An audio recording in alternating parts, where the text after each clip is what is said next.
ನಿಮ್ಮ ಈ 5 ಗ್ಯಾರಂಟಿಗಳನ್ನು ಅಧ್ಯಕ್ಷರೇ, ನಿಮ್ಮ 5 ಗ್ಯಾರಂಟಿಗಳನ್ನು ಸಾರ್ವತ್ರಿಕ ದಾಖಲೆ ಎಂದು ಪರಿಗಣಿಸಲಾಗುತ್ತಿದೆ. ದೇಶ ವಿದೇಶಗಳ ಮಾಧ್ಯಮಗಳು ಈ ಕುರಿತು ಶ್ಲಾಘನೆ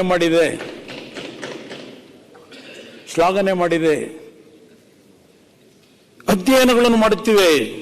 ಒಳ್ಳೆಯ ಆಡಳಿತ, ಪಾರದರ್ಶಕ, ಜನಸ್ನೇಹಿ ವ್ಯವಸ್ಥೆಗಳನ್ನು ಮೂಲಮಂತ್ರವನ್ನಾಗಿಸಿಕೊಂಡಿದೆ. ಹೇಳಿದ್ದೀರಿ, ಅದೆಂತೋ ease of governance, ease of doing ಎಲ್ಲ ಪ್ರಚಾರನೇ ತಗೊಳ್ಳಿಲ್ಲ ಅಂತಿದ್ದೀರಿ ನೀವು ಭಾಷಣದಲ್ಲಿ. ಇಲ್ಲಿ ನೋಡಿದ್ರೆ ವಿಶ್ವದಲ್ಲೆಲ್ಲ ಅಧ್ಯಯನ ನಡೀತಾ ಇದೆ ಈ ಕಾರ್ಯಕ್ರಮಗಳ ಬಗ್ಗೆ, ದೇಶ ವಿದೇಶದಲ್ಲಿ ನಡೀತಾ ಇದೆ. ಏನು ನಡೀತದೆ ಅಧ್ಯಕ್ಷರೇ? ಇವ್ರು ಹೇಳೋದು ಇದನ್ನೇನಂತ ಕರೀತೀರಿ? ಈ ಭಾಷಣ ಆಗಿದ್ರೆ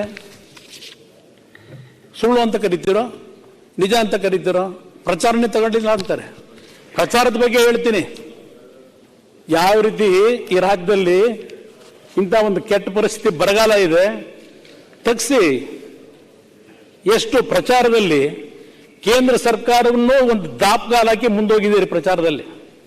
ಬೆಳಗ್ಗೆ ಇದ್ದರೆ ನಾವು ದೇವ್ರ ಫೋಟೋ ನೋಡೋದೇ ಇಲ್ಲ ಈಗ. ಯಾಕಂದ್ರೆ ನಾನು ಮನೆಯಲ್ಲಿ 13-14 ಪತ್ರಿಕೆ ತರಿಸ್ತೇನೆ, ಈಗಲೂ ಓದ್ತೀನಿ. ಬೆಳಗ್ಗೆ ಎದ್ದರೆ ಮೊದಲನೇ ಪುಟ ಅವ್ರು ನೋಡ್ಬಿಟ್ಟೆ ನಾನು ದಿನಚರಿ ಪ್ರಾರಂಭ ಮಾಡೋದು. ನಿಮ್ಮೆಲ್ಲರೂ ನೋಡ್ಕೊಂಡೆ ದಿನಚರಿ ಪ್ರಾರಂಭ ಮಾಡಬೇಕಾಗಿದೆ. ಒಳ್ಳೇದು ಮಾಡಿದ್ರಿ, ಅದಕ್ಕೆ ಒಳ್ಳೇದಾಗ್ಯದ ನನಗೆ. ಒಳ್ಳೇದು ಮಾಡಿದ್ರಿ ಅಂತಲೇ ದಿನ ನಿಮ್ಮ ಮುಖ ನೋಡ್ತಾ ಇದ್ದೀನಿ. ಒಳ್ಳೇದು ಮಾಡಿದಿರಿ ಅಂತ. ಇಲ್ಲಿ ಹೇಳಿದ್ದು ಕೇಳಿದ್ರೆ ಪಾಪ ಪ್ರಚಾರನೇ ಗಿಡ್ತಾ ಇಲ್ಲ, ನಮಗೆ ಪ್ರಚಾರನೇ ತೆಗೆದಿಲ್ಲ, ಇಷ್ಟೆಲ್ಲ ಕಾರ್ಯಕ್ರಮ ಕೊಟ್ಟು ಅಂತ ಹೇಳ್ತಾ ಇದ್ದಾರೆ. ಅಧ್ಯಕ್ಷರೇ, ಇಲ್ಲಿ ನಾನು ಇನ್ನೊಂದು ಪ್ರಕರಣ ಹೇಳ್ತೀನಿ. ಕಾಂಗ್ರೆಸ್ JDSನ ಮೈತ್ರಿ ಸರ್ಕಾರ ಇದ್ದಾಗ ಬೆಂಗಳೂರು ನಗರದ ಹಲವಾರು ರಸ್ತೆಗಳ ಅಭಿವೃದ್ಧಿಗೆ ರಕ್ಷಣಾ ಇಲಾಖೆಯ ಭೂಮಿಯನ್ನು ನಾವು ಪಡಿಬೇಕಾಗಿತ್ತು ರಾಜ್ಯ ಸರ್ಕಾರ. ಆ ಸಂದರ್ಭದಲ್ಲಿ ನಿರ್ಮಲಾ ಸೀತಾರಾಮನ್ ಅವ್ರನ್ನ ನಮ್ಮ ಅಧಿಕಾರಿಗಳ ಜೊತೆ ಒಂದು ಭೇಟಿಗೆ ಟೈಮ್ ಕೇಳಿದೆ. ರಕ್ಷಣಾ ಇಲಾಖೆಯ ಎಲ್ಲ ಹಿರಿಯ ಅಧಿಕಾರಿಗಳನ್ನ ಅವರ ಕಚೇರಿ ಕರೆಸಿ ದೆಹಲಿಯಲ್ಲಿ ಸುದೀರ್ಘವಾಗಿ ನಮ್ಮ ಬೆಂಗಳೂರು ನಗರದ ಹಲವಾರು ರಸ್ತೆಗಳ ಅಭಿವೃದ್ಧಿಗೆ ಕುಂಠಿತ ಏನಾಗಿತ್ತು ಒಂದು ಸಭೆ ಮಾಡೋದು. ಅವರು ನನಗೊಂದು ಸಮಯ ಕೊಟ್ಟರು. ನಾನೇ ಬೆಂಗಳೂರಿಗೆ ಬರ್ತೀನಿ, ಬೆಂಗಳೂರಿಗೆ ಬಂದು ನಿಮ್ಮ ಈ ಒಂದು ಬೆಂಗಳೂರು ನಗರದ ಅಭಿವೃದ್ಧಿಗೆ ಏನು ಕುಂಠಿತ ಆಗಿದೆ ಎಲ್ಲ ಕ್ಲಿಯರೆನ್ಸ್ ಕೊಡ್ತೀವಿ ನಾವು ರಕ್ಷಣಾ ಇಲಾಖೆಯಿಂದ ಅಂತ ಹೇಳಿ ಅವ್ರು ಬಂದರು ಕರ್ನಾಟಕಕ್ಕೆ, ಬೆಂಗಳೂರಿಗೆ. ನಾನು ಈ ರಾಜ್ಯದಲ್ಲಿ ಅವತ್ತು ಅವರ ಬೆಂಬಲದೊಳಗೆ ಮುಖ್ಯಮಂತ್ರಿ ಆಗಿದ್ದೆ. ಯಾಕೆಂದ್ರೆ ನಾನು ವೆಸ್ಟ್ ಎಂಡ್ ರೋಡ್ನಲ್ಲಿ ಪಾಪ ಎಲ್ಲ ರಾಜ್ಯಪಾಲರ ಭಾಷಣದಲ್ಲಿ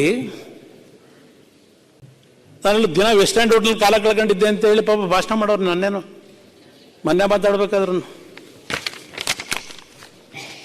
ಇಲ್ಲಿ ನಾನಿದ್ದ 14 ತಿಂಗಳು ಇನ್ನೊಂದು ತರಲಿಲ್ಲ. ನನ್ನ ಪ್ರತಿನಿತ್ಯದ ದಿನಚರಿ, ಸರ್ಕಾರದ official record, west end hotel ಕೂತ್ಕೊಂಡು ಈ ಕೆಲಸ ಮಾಡಿದ್ರೆ ಈ ಕೆಲಸ ಆಗ್ತಿರ್ಲಿಲ್ಲ. ದಿನ ಮಾತ್ರ ಇನ್ನೂ ಮುಗಿದಿಲ್ಲ ವೆಸ್ಟ್ ಎಂಡ್ ಹೋಟೆಲ್ ಕತೆ. ನೀವು ನೆನ್ನೆನೂ ಸಹ ನೀವೆಲ್ಲ ಹೋಗಿ ಅಲ್ಲೇ ಮೀಟಿಂಗ್ ಮಾಡಿರ್ಬೇಕೇನೋ. ನೀವು ಮಾಡಿದ್ರೆ ತಪ್ಪಿಲ್ಲ, ನಾನು ಮಾಡಿದ್ರೆ ತಪ್ಪು. ವೆಸ್ಟ್ ಎಂಡ್ ಹೋಟ್ಲಲ್ಲಿ ಇದು ಇದೆ ಪ್ರತಿನಿತ್ಯದ ದಿನಚರಿ. ನಾನು ಏನೇನು ಮಾಡಿದ್ದೆ, ದಿನಕ್ಕೆ ಎಷ್ಟು ಗಂಟೆ ಮೀಟಿಂಗ್ಗಳು ಮಾಡಿದ್ದೀನಿ, ಜನ ಎಷ್ಟು ನೋಡಿದ್ದೀನಿ ಅಂತೇಳಿ. ನಾನೇನು ಜನಸ್ಪಂದನ ಅಂತ ಹೇಳಿ ಈಗ ಪುಟಗಟ್ಲೆ ಮುಖ್ಯಮಂತ್ರಿಗಳ ಜನಸ್ಪಂದನ